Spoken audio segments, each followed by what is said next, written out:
It seems to have really caught up to me now, all the stress, even living how I've been living over the years.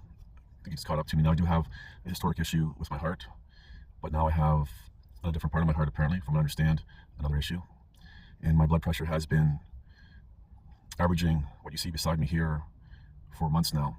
Did you know I was personally dragged into the whistleblowing about the sexual abuse, trafficking of vulnerable women at the nonprofit organization with a false accusation by the female central to my story?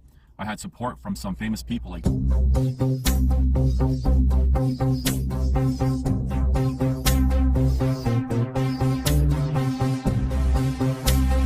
One man told me about being beaten by the police and left permanently disabled because of a woman's false allegation. Hello, it's November 2025. I just want to do a real quick personal update. And if you're not interested in personal updates, then carry on to something else.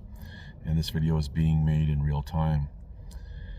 So, as a lot of you already know, I've been dealing with health issues basically since 2013 in Calgary, Alberta, from some injuries. And then over the years, I've had, for example, some micro strokes related to the stress that I was dealing with over the years, that the court proceedings were taking place, and the injuries also have been getting worse, for example, with my hands and wrists.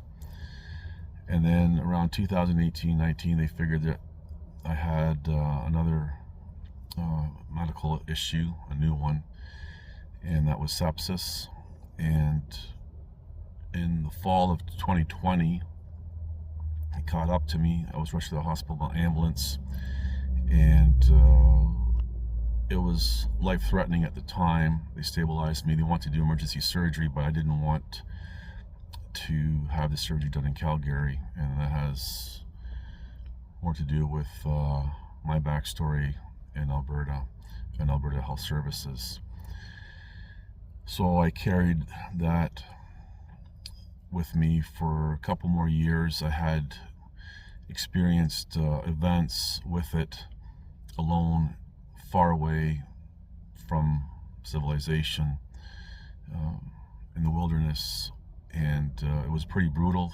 I pulled through, and finally it caught up to me in June of 2022, where the doctors, I remember when I was in the emergency room, they were literally saying, not exaggerating, that I should be dead, type of thing.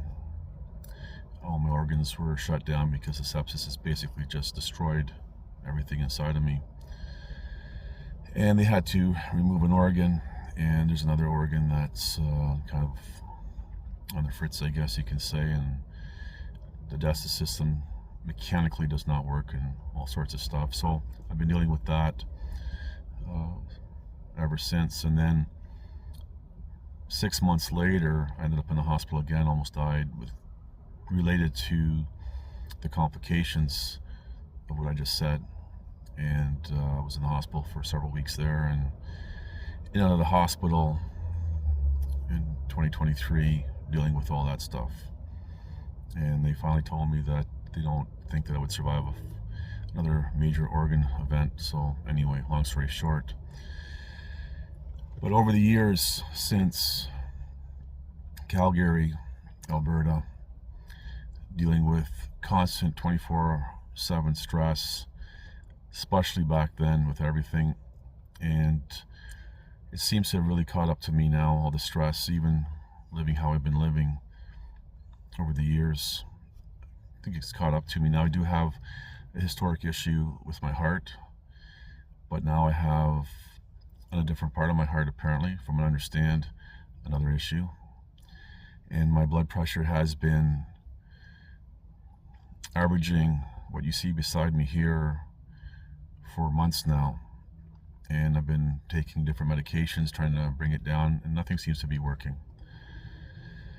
And they said that I have to have heart surgery, and been to the hospital several times over the months.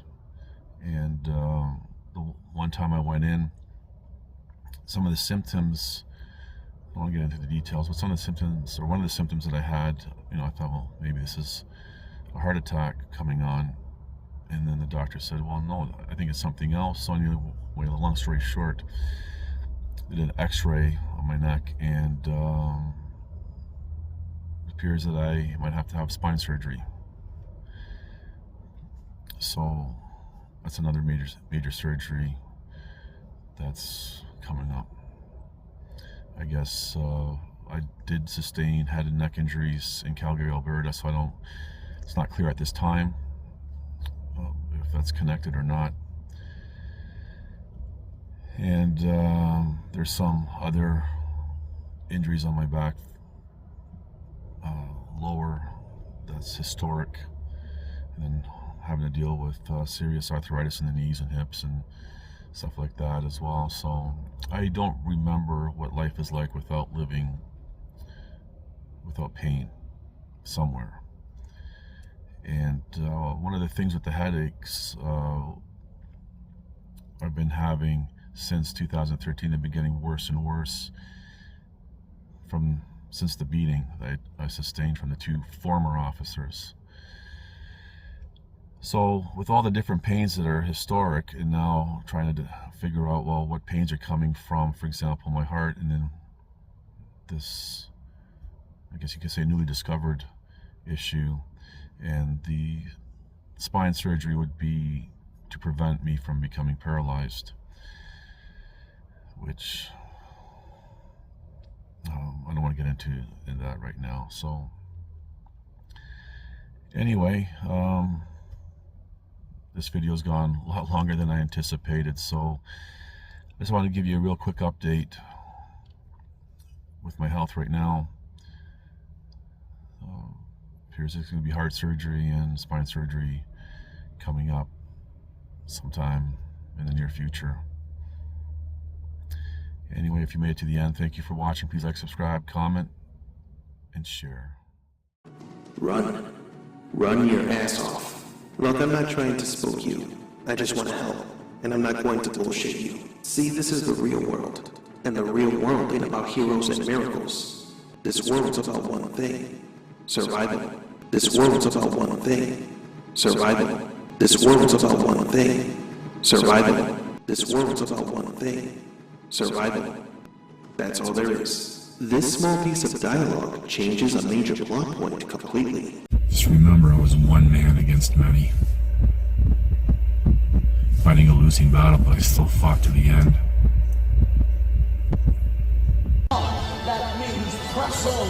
That means endure. That means God cannot fail, and you're not going to give up.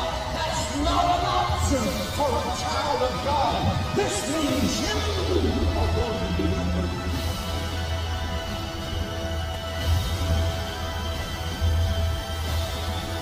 Listen to this and write it down if you can't remember it. You're never going to outgrow warfare. You simply must learn to fight. I hear people say to me, when is it going to get easier? When you die.